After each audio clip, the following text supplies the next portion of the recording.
جو نقل کا عادی ہو بلا اصل کیا سمجھے، جو نقل کا عادی ہو بلا اصل کیا سمجھے، بلا فصل کی عظمت کو بلا نسل کیا سمجھے۔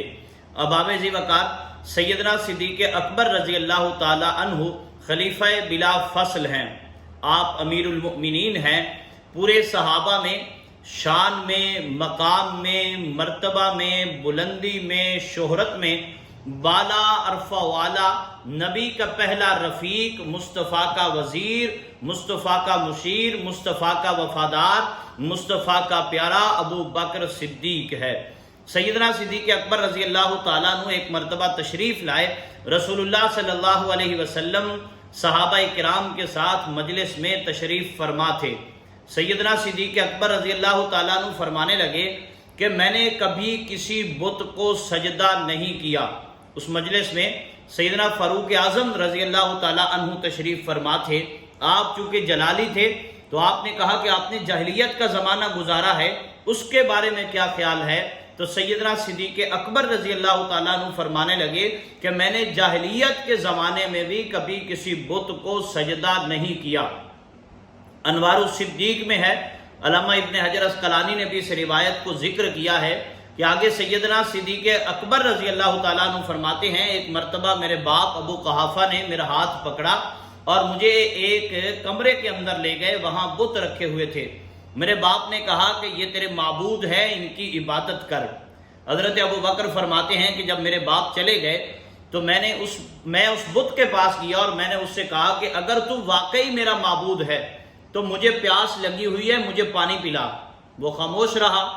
پھر میں نے کہا کہ اگر تو واقعی میرا معبود ہے تو مجھے بھوک لگی ہوئی ہے، مجھے کھانا کھلا۔ وہ خاموش رہا۔ پھر میں نے اسے کہا کہ اگر تو واقعی میرا معبود ہے تو مجھے کپڑوں کی ضرورت ہے، مجھے کپڑے دے۔ وہ خاموش رہا۔ حضرت ابو بکر فرماتے ہیں کہ میں نے پھر پتھر اٹھایا اور میں نے کہا کہ اگر تو واقعی الہ ہے، واقعی معبود ہے، واقعی تو مشکل کشا ہے، واقعی تو خدا ہے، تو میں تجھے پتھر مار رہا ہوں، اس پتھر سے اپنے آپ کو بچا کے دکھا۔ سیدنا صدیق اکبر رضی اللہ تعالیٰ عنہ فرماتے ہیں کہ میں نے پتھر مارا، وہ بت گر پڑا، میرا باپ دوڑتا ہوا آیا اور مجھے پکڑ کے میری والدہ کے پاس لے کے گیا۔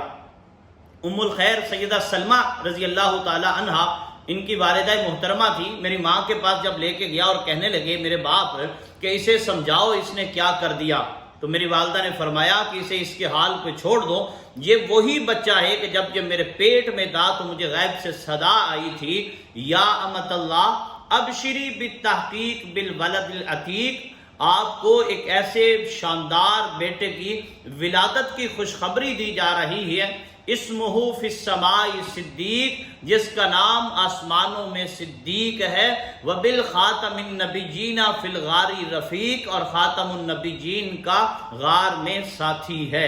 رسول اللہ صلی اللہ علیہ وسلم نے ارشاد فرمایا ابو بکر انت صاحبی فی الغار، ابو بکر تو میرا غار کا ساتھی ہے، وصاحبی فی المزار، ابو بکر میرے مزار کا ساتھی ہے، وصاحبی علی الحوض، ابو بکر میرے حوض کوثر کا ساتھی ہے، وصاحبی فی الجنہ، ابو بکر تو میرا جنت کا ساتھی ہے۔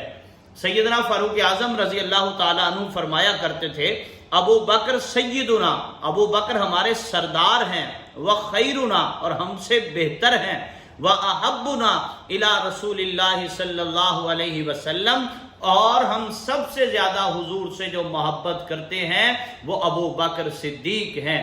دوستو رسول اللہ صلی اللہ علیہ وآلہ وسلم نے ارشاد فرمایا لا ينبغی لقوم فیہم ابو بکر ان یؤمہم غیرہ، کسی قوم کی شایان شان نہیں ہے، کسی قوم کے لیے یہ مناسب نہیں ہے کہ جب اس میں ابو بکر جیسے لوگ موجود ہوں تو ان کا امام کوئی اور بنے۔ اسی موضوع پر انشاءاللہ فضائل سیدنا صدیق اکبر پہ ایک اور ویڈیو بھی آپ کی خدمت میں پیش کی جائے گی۔